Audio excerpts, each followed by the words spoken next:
부동산 경매 권리 분석 11강을 시작하겠습니다. 10강에서 소멸기준 권리에 대해서 정리를 했고, 이 시간에는 그 소멸기준 권리와 관련해서 권리 분석에 관한 연습을 해보도록 하겠습니다. 자, 부동산에 대한 권리사항이 있습니다. 즉, 소멸기준에 해당하는 저당권, 금저당권과 관련한 내용인데, 이 부동산에 2020년 10월 2일에 저당권이 설정됐고 2021년 8월 12일에 임차권이 성립했습니다. 임차권은 대항력을 가지고 있습니다. 한편 또 21년 5월 30일에 저당권이 설정됐습니다. 그리고 첫 번째 저당권자인 A가 경매를 신청했습니다. 그럼 이럴 때 이 소멸 기준이 어느 것이냐?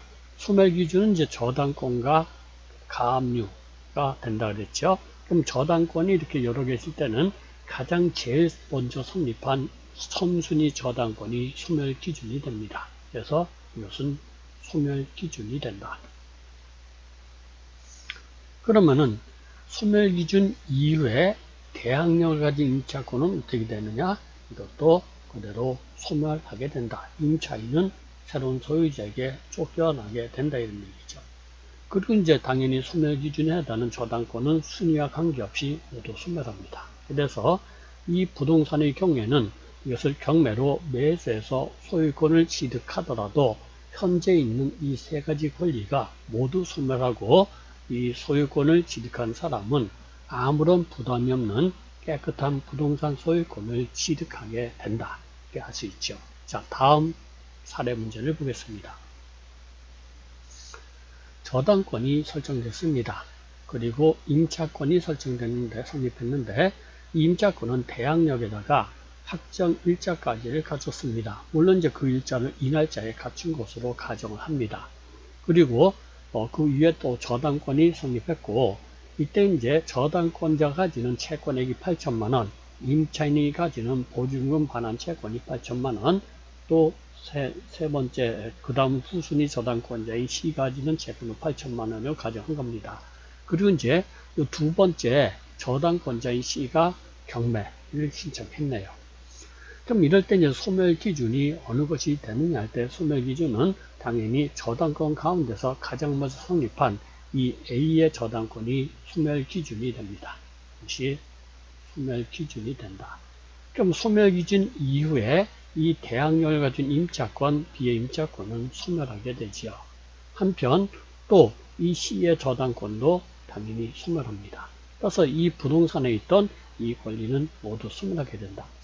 배당 순위는 어떻게 되느냐 할 때 배당 순위는 가장 먼저 저당권을 가진 A가 1순위, 그 다음에 대항력에다 확정일자를 갖춘 B가 2순위, 그리고 그 다음 저당권자가 3순위, 배당 순위 이렇게 됩니다. 배당 금액이 1억 5천만 원이니까 1순위가 가지는 채권액 8천만 원을 배당하고, 그 다음 남는 가액 7천을 두 번째 2순위인 B에게 배당을 하면은 배당이 끝나고, 이때 저당권자 C는 배당 금액이 실제로 0이 되는 거죠. 자, 이렇게 해서 배당하고 이 소멸 내용을 볼 수 있습니다. 이렇게 이것을 배당받고 이들은 모두 소멸하고, 이때 임차권도 소멸하고 임차인도 나가기 때문에 이 부동산도 아무런 부담이 없는 그런 소유권을 취득하는 것이다 라고 할 수 있습니다. 자, 요번에는 이제 임차권이 있습니다.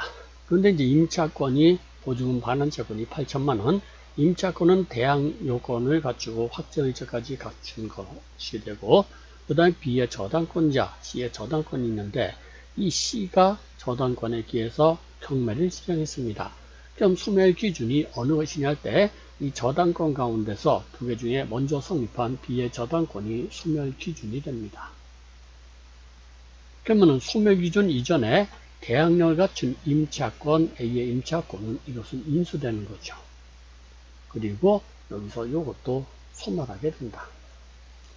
이제 A가 배당 신청을 했느냐 여부에 따라 달라지긴 하는데, 여기서 인수된다는 걸 가정해서 배당이 없다고 하면은 여기는 배당이 없습니다. 그럼 이제 여기에서 B가 1순위 그리고 C가 2순위로서 배당 금액이 1억 5천만 원이면 1순위 B에게 채권액 8천만 원을 배당하고 다음에 C에게 7천만 원을 배당해 줌으로써 1억 5천 배당 끝나죠. 그럼 여기서 이것들은 소멸하고 임차권이 인수되니까 보증금 8천만 원을 인수하는 겁니다.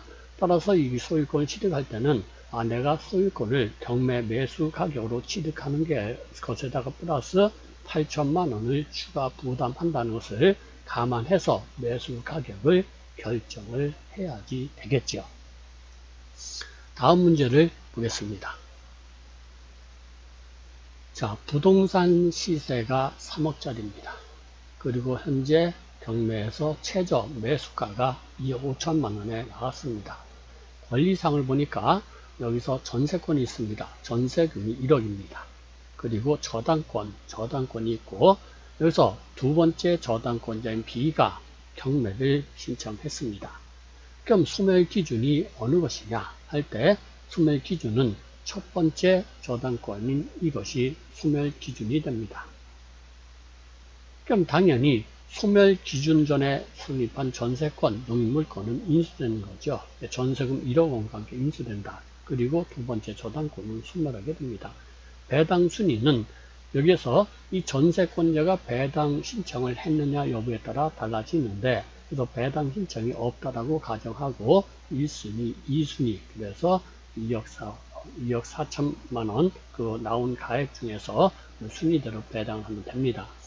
그럼 문제를 봅니다.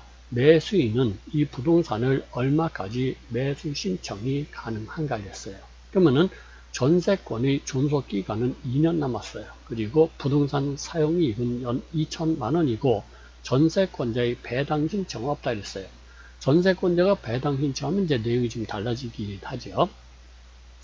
그러면은 요 전세금 1억 원하고 그 다음에 이 전세권이 인수되는데 그럼 인수되는 부담이 얼마나를 따져봐야 됩니다. 일단 전세금 1억 원이 인수되죠.